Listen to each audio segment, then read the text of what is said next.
Assalamualaikum ikhwan semua. Kita masuk pada episode kedua tentang kurban, yang dimana kemarin kita membahas tentang aspek mudhahi, dimana pada aspek mudhahi ini kita sudah bahas bagaimana peruntukan satu kambing, satu sapi, dan satu unta. Kita masuk pada tema berikutnya, masih kriteria kurban, yaitu jenis udhiyah. Nah, di jenis udhiyah ini ada beberapa hadis yang akan kami kemukakan, yang hadis-hadis ini sering dijadikan dalil tentang jenis-jenis udhiyah. Nah, riwayat pertama di sini hadisnya dhaif syadid, ya, lemah sekali ini hadisnya, yang dimana isi narasinya sandaran ke Rasulullah ini ada perkataan sebaik-baik kain kafan adalah kain sarung atau selendang, dan sebaik-baik hewan untuk kurban adalah domba yang bertanduk. Nah, ikhwan semua, hadis ini kondisinya lemah sekali, yang dhaif syadid, dimana pada sanad ini sekalipun telah dikeluarkan oleh Imam Al-Baihaqi, Imam Abu Dawud, Imam Ibni Majah, Al-Bazzar, dan yang lainnya, namun semuanya bertumpu pada seorang rawi yang lemah sekali, yaitu rawinya adalah Hatim bin Abi Nasr. Di sini Hatim bin Abi Nasr termasuk rawi majhul, rawi tidak dikenal. Oleh karena itu Imam Ibnu Hajar memasukkan rawi ini pada golongan rawi majhul. Majhul pengertiannya adalah tidak dikenal, tidak diketahui. Dan sebagaimana telah kami sampaikan dalam pembelajaran hadis atau di tema-tema hadis yang lain di klinik hadis ini, tentang majhul ini ada dua kategori, ya. Yang pertama majhulul ain, yakni rawi ini tidak diketahui keberadaannya. Jadi maksud majhulul ain adalah rawi yang tidak diketahui keberadaannya, apakah ada atau tidak. Adapun kategori kedua adalah majhulul hal. Majhulul hal ini adalah rawi yang lebih condong keberadaannya ada, ya. Dikarenakan ada dua informan, ada dua ulama yang menyebutkan rawi ini. Ya, jadi minimal ada dua orang yang menyebutkan rawi ini. Kalau majhulul ain hanya seseorang, namun untuk majhulul hal ada dua orang sekarang. Jadi ada saksi, sehingga kemungkinan besar orangnya sudah ada. Nah, untuk majhulul ain masuk kategori dhaif syadid. Adapun majhulul hal masuk dhaif ringan, ya. Memang ada, ya, jalur lain tentang penarasian hewan bertanduk ini, ya, domba bertanduk ini. Namun di jalur kedua ini ada Ufair bin Ma'dan. Ufair bin Ma'dan ini pun termasuk kategori rawi yang parah, ya.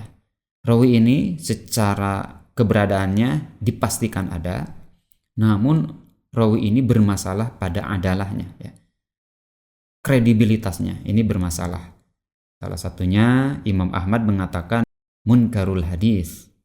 Imam Al-Bukhari mengatakan juga menilai munkarul hadis. Imam Yahya bin Ma'in menyebut laisa bisyai. Jadi nilai laisa bisyai dari Yahya bin Ma'in ini masuk kategori dhaif syadid. Nah, hewan semua, kita masuk pada riwayat kedua tentang jenis-jenis udhiyah ini. Pada riwayat kedua ini kita bisa melihat di sini ada penarasian yang isinya kambing yang belum genap 1 tahun.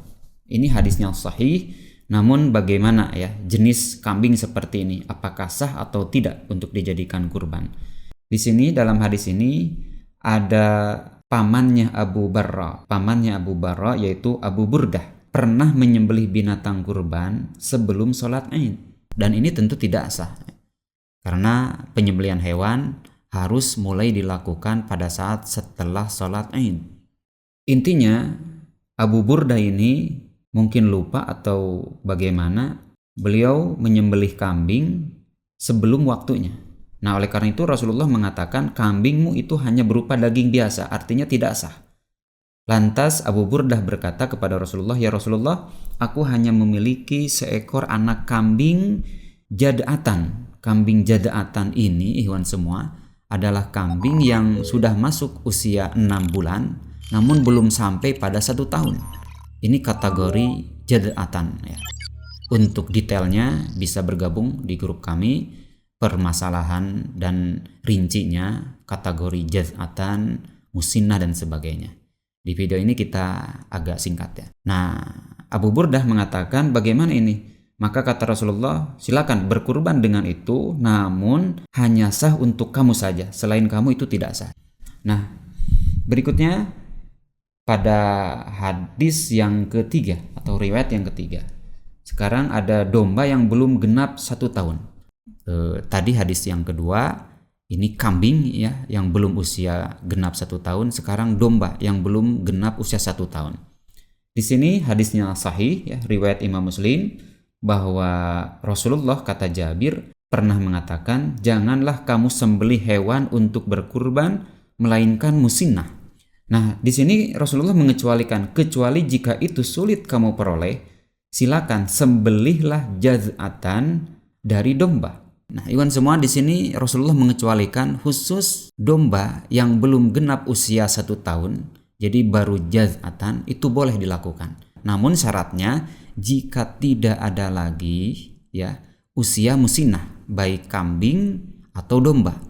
Nah, kita masuk pada riwayat berikutnya, di riwayat keempat yang masih domba belum genap 1 tahun. Kata Kulayb ya, bahwa kami bersama sahabat Nabi SAW yang disebut Mujassi. Waktu itu kambing sedikit, maka ia memerintah seorang penyeru, lalu menyeru bahwasanya Rasulullah SAW pernah bersabda, sesungguhnya jaz'ah ini memenuhi terhadap apa yang dipenuhi oleh musinnah.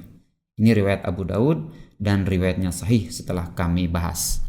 Jadi riwayat keempat ini penegas pada riwayat ketiga bahwa khusus yang jaz'ahnya pada domba itu boleh.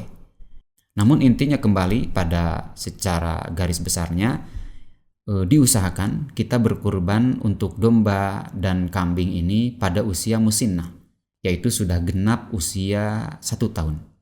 Apabila kita tidak menemukan yang musinnah, baik pada kambing atau domba, maka boleh usia jaz'ah, yakni apabila usianya masih 6, 7, atau 8 bulan, intinya belum genap 1 tahun, tapi khusus pada domba.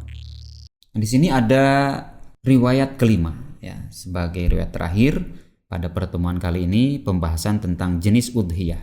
Di sini ada riwayat Hafiz bin Umar, qala sana Syu'bah an Sulaiman bin Abdurrahman an Ubaid bin Fairuz, qala sa'altul Barra, bahwa Ubaid bin Fairuz pernah berkata kepada Al-Barra tentang sesuatu apakah yang tidak diperbolehkan dalam hewan kurban.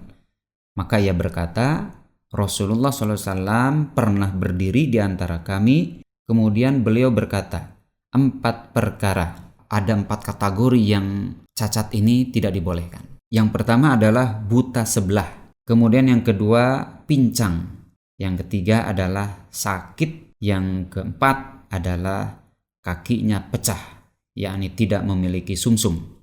Nah, iwan semua, demikian yang bisa kami sampaikan. Wassalamualaikum warahmatullahi wabarakatuh.